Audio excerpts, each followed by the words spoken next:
Oiê, tudo bom? Eu sou a Mikan, Mika com 3 N's no final, e hoje eu vou falar de animação, mais especificamente de animação stop motion pro Halloween. E calma, eu sei que aqui nessa casa a gente não vê muito filme de terror, vocês que acompanham o canal sabem que eu não costumo ver tantos filmes de terror assim, mas já que a gente tá em época de Halloween, eu separei 3 animações com temática que tem a ver com essa data, que são perfeitas pra você que, assim como eu, gosta de coisas mais darkzinhas, mas sem ter que passar por aquela humilhação do susto. E como tem muita animação mais darkzinha por aí, o recorte que eu fiz foi que as que eu vou indicar aqui são todas em stop motion.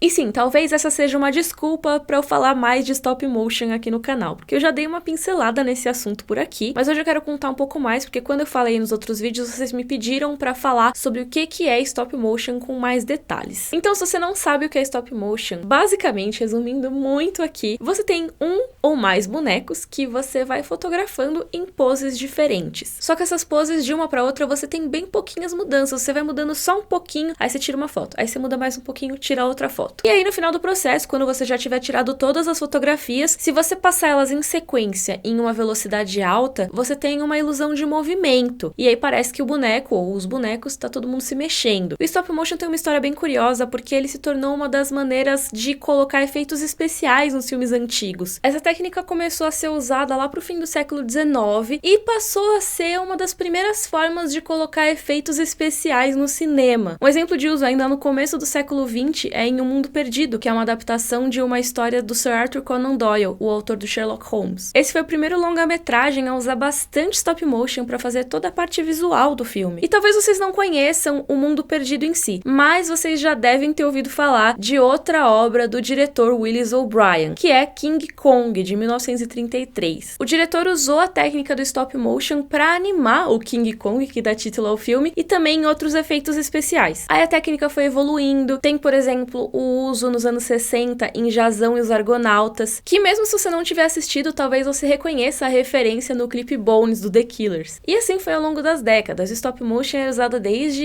especiais de Natal na TV, até filmes como Fúria de Titãs, em que os monstros são feitos de stop motion. Então nessa segunda metade do século XX, o stop motion começou a ganhar cada vez mais destaque e deixou de ser só uma técnica para fazer os efeitos especiais e passou a ser uma técnica para fazer obras inteiras, como por exemplo videoclipes ou até séries animadas como Wallace e Gromit. E assim, o stop motion, como a animação no geral, ele traz possibilidades, né? O legal da animação é isso, que ela traz coisas que o live action não te permitiria. Então, no stop motion, você pode criar personagens mega diferentes, você pode fazer coisas que você nunca conseguiria com um ser humano maquiado. Você pode criar um boneco de um monstro, por exemplo. Só que ele é uma técnica muito trabalhosa. E aí, lá pros anos 90, começaram a surgir novas tecnologias, né? A gente viu, por exemplo, a Pixar fazendo Toy Story. Ela conseguiu fazer um filme inteiro por computador. E uma história que também era feita em animação, ou seja, também conseguia proporcionar coisas que o live action, ou seja, o filme com atores, não proporcionava. Mas não tinha que ser feita esculpindo cada um dos personagens e fotografando cada uma das poses. Claro que eu não vou tirar aqui o trabalho que dava fazer uma animação de computador nos anos 90, tá, gente? Mas com o tempo foi ficando mais fácil fazer outras formas de animação que não stop motion. Isso fica mais complicado quando a gente pensa em efeitos especiais. Lembra que o stop motion era muito usado para isso? Aí sim ficou menos vantajoso ainda fazer uso dessa técnica, porque você podia colocar efeitos de computador de uma maneira bem mais simples conforme o tempo passava. Mas isso não quer dizer que os amantes dessa técnica tenham parado de tentar, e que bom que eles não pararam. Isso foi mais reconhecido ainda em 2006, quando o filme do Wallace e Gromit ganhou o Oscar de melhor animação. E ele, inclusive, estava concorrendo nessa categoria com outro filme stop motion, que é A Noiva Cadáver, do Tim Burton, que, inclusive, é um filme que tem tudo a ver com a temática desse vídeo. Eu recomendaria tanto A Noiva Cadáver quanto o filme do Wallace e Gromit, porque os dois têm muita inspiração em alguns elementos clássicos de terror, apesar de serem histórias mais de boa. Tem alguns outros filmes que eu quero trazer nessa listinha, mas eu só queria complementar aqui que o stop motion ainda é uma técnica que é muito amada pelos fãs de animação animação. E os animadores que trabalham com stop motion geralmente são extremamente apaixonados pelo que fazem, porque é uma arte que realmente dá muito trabalho. Não que a animação em geral não dê muito trabalho, mas o stop motion é realmente um trabalho de mão na massa, literalmente, porque eles precisam esculpir cada uma das poses dos personagens e fotografar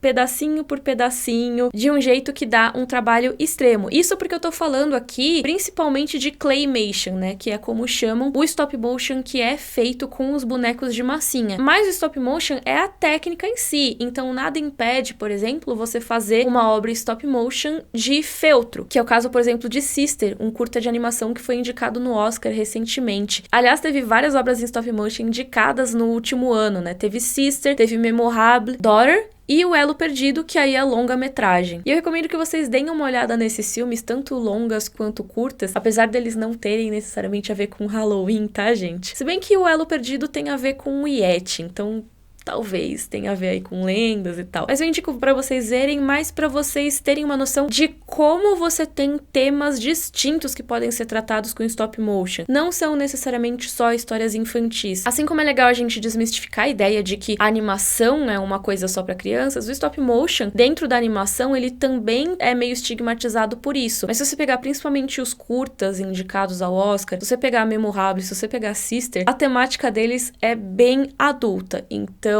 recomendo que vocês vejam pra tirar da cabeça essa ideia de que stop motion é só bonequinho fofinho de massinha. Não é só isso. Mas assim, se quiser fazer bonequinho fofinho, pode também. E às vezes dá pra fazer aquela coisa que mistura o fofinho com o assustador, que eu acho que tem muito a ver com o tema desse vídeo. Inclusive, vamos pra uma das nossas indicações aqui, que é O Mundo Estranho de Jack. Eu acho legal abrir a parte de O Estranho Mundo de Jack falando que nem todo mundo sabe disso, talvez alguns de vocês já saibam, mas esse filme não é dirigido pelo Tim Burton. Diz aí nos comentários se você já sabia disso ou não, mas a questão é que muita gente não sabe que esse filme foi dirigido pelo Henry Selick e não pelo Tim Burton. E é super compreensível ter essa confusão, porque no pôster do filme diz Tim Burton's The Nightmare Before Christmas, ou seja, esse filme aqui, O Estranho Mundo de Jack, é do Tim Burton. Eu sempre acho legal falar disso, porque acho que é uma das coisas mais comuns, assim, a gente achar que esse filme é do Tim Burton, porque ele tem toda a cara do Tim Burton, né? Mas o que que rolou? A história do filme surgiu a partir de um poema que o Tim Burton escreveu. Mas por que que ele não dirigiu, né? Porque ele tava com outros projetos na época, então acabou que ele não tinha tempo pra fazer a parte mais no chão, assim, a parte mais mão na massa. Então ele chamou o Henry Selick pra dirigir. Mas tem muito da perspectiva dele ali também. E assim, O Estranho Mundo de Jack, apesar de não ter ido tão bem de bilheteria, foi um filme que marcou muito. É um dos stop motion mais conhecidos que a gente tem, né? Além de ter se tornado um clássico cult. Lembra que eu ia falar mais nesse vídeo a respeito de como fazer stop motion dá trabalho? Então, O Estranho Mundo de Jack é um ótimo exemplo disso. Porque ele trouxe uma grandiosidade pro stop motion que era muito difícil de fazer, você precisava de muita gente. Então, eles pegaram e contrataram muita gente. O filme tinha um pouco menos de 110 mil frames. Frame é cada uma das imagens que você vai passar em rápida sequência para dar a ilusão de movimento. Então, ele tinha aí mais de 100 mil dessas imagens que foram fotografadas ao longo de mais de 2 anos de gravação, com uma equipe de 120 pessoas. Cada minuto do filme levava uma semana para ser gravado. Primeiro, por causa da quantidade de detalhes e personagens que eles tinham que colocar em quadro. Pensa que vários deles se mexem ao mesmo tempo, por exemplo, então eles têm que modificar os movimentos de cada um deles para foto. Mas tem uma outra questão, que no stop motion, se você cometer algum erro na cena ou você fez alguma coisa que não ficou tão legal, por exemplo, uma luz ficou diferente de uma foto para outra, você vai ter que meio que refazer essa cena toda do zero, porque a iluminação é feita ali, na hora, né? Você não coloca desenhando depois. Então você vai colocar a luz em cima daqueles bonecos, assim como você colocaria em atores. Só que aí você vai ter que fotografar tudo de novo. É basicamente que nem você ter que regravar uma cena e fazer vários takes, só que demorando uma semana pra fazer cada minuto. Então demora bastante. Mas assim, apesar desse vídeo ser uma grande desculpa pra eu falar sobre stop motion, esse filme tá aqui também por causa da vibe de terror Halloween. E é legal porque O Estranho Mundo de Jack é um filme que vale tanto pro Halloween quanto pro Natal, né? Sem dar dar nenhum spoiler aqui, tá, gente? Calma que vocês podem assistir sem spoilers. Essa história mostra o Jack Skellington, que é o rei abóbora da cidade de Halloween, e lá ele trabalha com susto, entendeu? Ele gosta de assustar as pessoas. Só que tem uma hora que ele fica entediado, porque ele já tá uma eternidade fazendo isso. E aí ele descobre que existe uma outra cidade, que é a cidade do Natal. E ele decide que ele vai ser o Papai Noel, porque agora ele quer alegrar as pessoas em vez de dar susto nelas. Só que isso...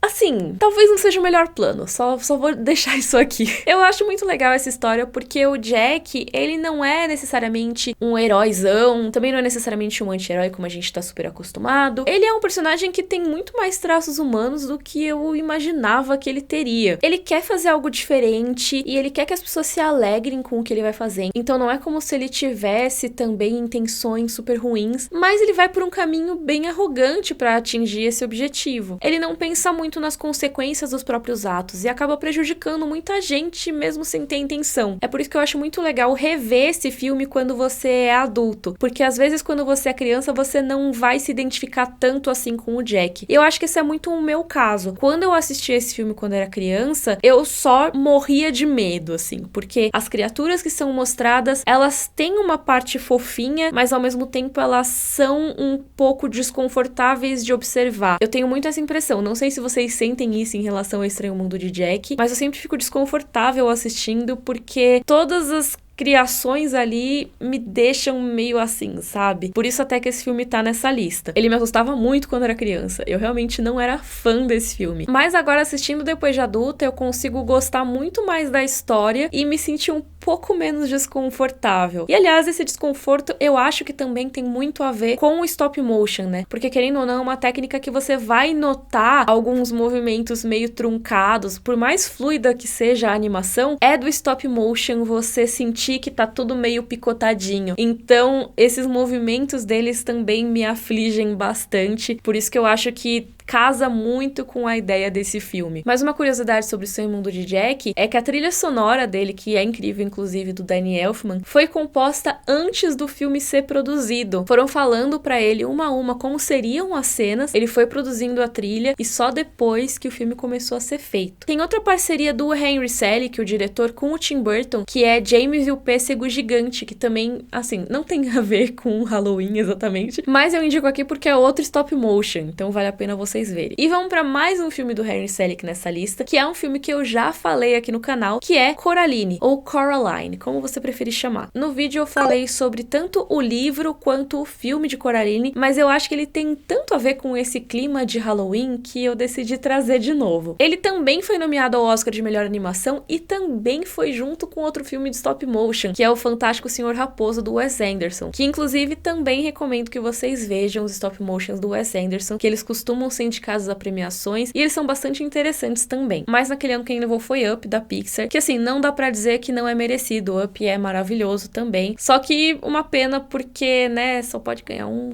Complicado. E Coraline também é meio que um meio termo entre esse primeiro filme que eu entrei em mais detalhes, que é o Estranho Mundo de Jack, e o próximo filme dessa lista. Vou dar a dica aqui pra quem for nerd de animação já adivinhar qual vai ser o próximo filme que eu vou falar. Mas Coraline é o primeiro filme do estúdio Laika, que é um dos meus estúdios preferidos de animação. É um estúdio que é todo focado em stop motion e faz filmes maravilhosos. Eu realmente recomendo que vocês vão conhecer mais sobre o estúdio Laika. Se vocês quiserem, eu posso fazer um vídeo só sobre ele, inclusive. Mas enfim, Coraline foi lançado em 2009 e o Henry Selick foi escolhido pra dirigir esse filme porque ele já tinha mostrado que ele era capaz de misturar elementos mais voltados pro público infantil com coisas absolutamente perturbadoras que te dão medo e te deixam desconfortável, que é basicamente a definição de Coraline, na minha opinião. Caso vocês não façam a menor ideia do que é essa história, ela é uma adaptação de um livro do Neil Gaiman, que ele escreveu para as filhas dele. No livro e no filme, a Coraline acabou de se mudar de casa junto com os pais. Só que ela tá bem entediada ali, os pais passam o dia todo trabalhando, então ela vai explorar e um dia ela acaba achando uma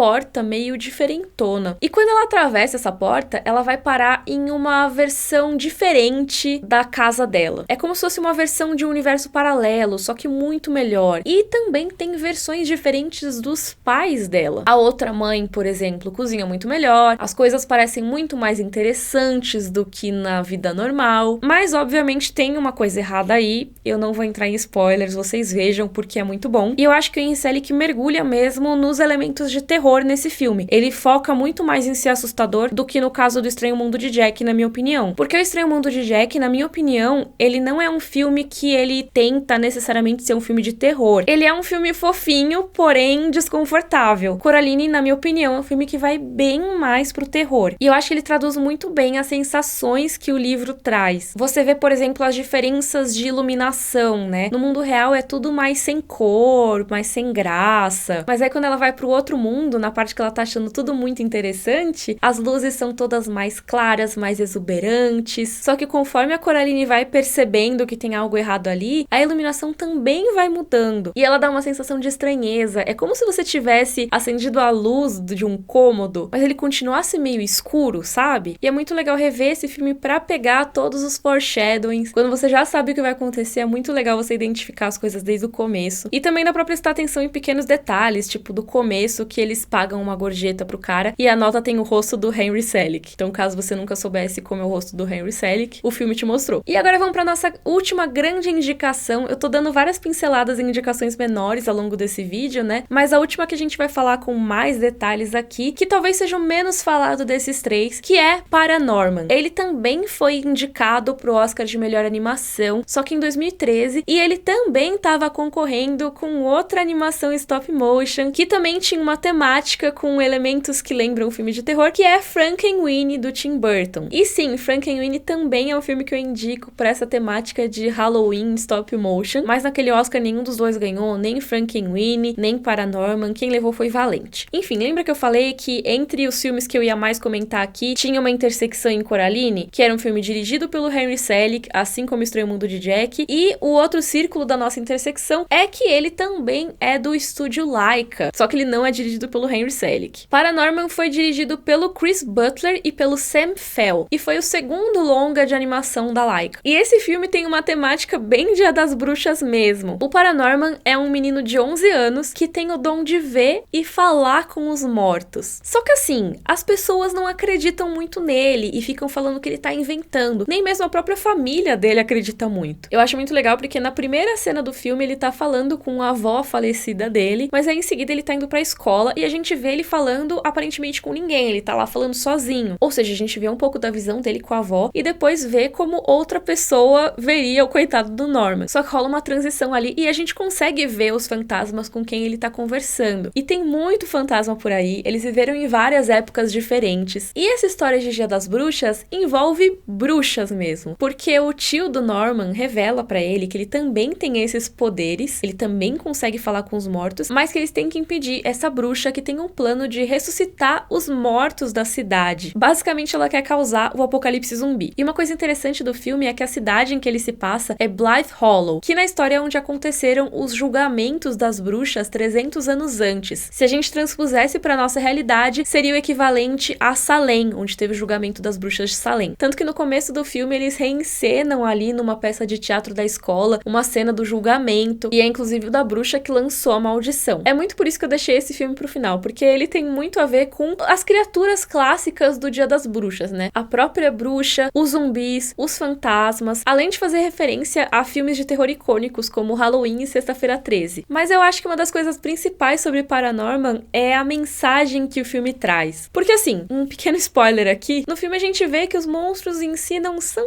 tão maus assim, que o que a gente tinha julgado ser ruim, na verdade não é tão ruim assim também. O que dá medo de verdade é o que as pessoas fazem quando estão com medo, porque elas se privam da comunicação que seria tão importante para elas se entenderem e acabam sendo hostis com o que elas não conhecem. A avó do Norman até fala para ele que ter medo não é o problema é você deixar ele mudar quem você é de verdade. E eu acho que essa mensagem é tão forte e é tão importante pra gente, né? Principalmente nesse momento que a gente tá com medo de tudo e com tanta dificuldade de se comunicar com os outros e de entender até a nós mesmos. Eu acho que assim, é claro que os filmes que eu coloquei aqui não são filmes pra serem assustadores de verdade, né? Eles são filmes bem mais tranquilos, mas esse momento que a cada dia uma coisa nova surge pra deixar a gente mais assustado, talvez esses filmes sirvam mais pra gente refletir e pra gente se entender melhor. Pode ter sido uma viagem tudo que eu falei. No fundo, isso foi só uma desculpa pra trazer mais filmes de stop motion pra vocês. Eu espero que vocês vão conhecer esses filmes, tanto os que eu falei em detalhe, quanto os que eu só pincelei aqui no vídeo, porque stop motion é uma técnica muito maravilhosa. Eu acho que é uma das coisas mais preciosas que a gente tem nos cinemas hoje em dia, e vale muito a pena valorizar essas obras. Então, claro que eu foquei aqui nos que tem mais a ver com Halloween, mas sério, vejam mais filmes stop motion. Aliás, comentem aqui embaixo quais são os filmes em stop motion preferidos de vocês, quais que vocês mais curtem. E se você por acaso é um inscrito do canal que trabalha com animação em stop motion, comenta aqui embaixo sobre o seu trabalho, porque eu adoro saber sobre isso. E se você gostou, por favor, curte o vídeo e assina o canal. Um beijo e até a próxima. Tchau, tchau!